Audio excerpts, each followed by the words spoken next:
The community at the Crossing is an ecumenical, intentional community of young people in the city of New York. And we live together, learn together, pray together, serve together, with a special interest in the unity of Christians.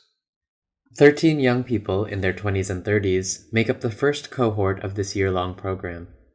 The community at the Crossing has received the attention of heads of churches like Pope Francis and Bishop Michael Curry, the head of the Episcopal Church in the United States.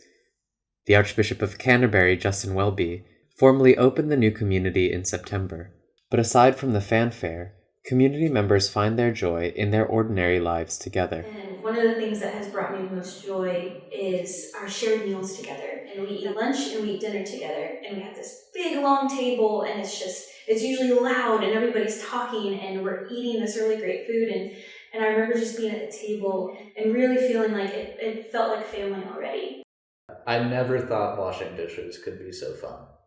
There are still some days where I don't look forward to washing the dishes, but especially for the first few months, I was just delighted every time we had to, fill up the basins and get the assembly line going. The community is composed of residents who live full-time in an apartment owned by the cathedral, and locals who live and work in New York City. To be a resident means to be fully immersed. So Monday and Tuesday, typically we are doing intense theological study or scriptural study. It means that we are serving in charities on Thursdays and Fridays. To be a residential member is to share my whole life. So being a local member means that I live in New York City, I work in New York City, and so I have my own full life outside of the community life. The community is something that I had to find space for in the life that I was already living. But we have at least one night that we go to the whole community is together and worship together, we learn together, we fellowship together. I really cherish our retreat time. It gives me time to actually sit and to reflect and to be intentional about how I re-enter my life when I come out of retreat. I do have to say that's one of the difficult parts is because it almost feels like a little bubble here, which is beautiful and it's nice, but it's also, quite frankly, not the point.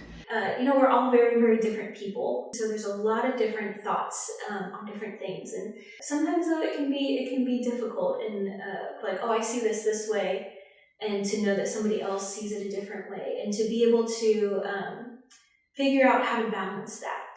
Whenever there's a community living together, there's going to be conflict.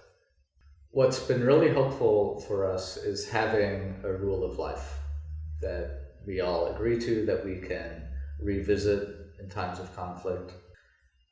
What's been also very helpful is having time set aside for reconciliation every week. Despite these conflicts, these young people have found a sense of community and belonging here in New York City. It's been great to come to this city and have a community built in, to be able to arrive and look around and see all these other faces that are like, oh, we're in this together. We're here and get to experience so much of this as a community. It has been really, really great.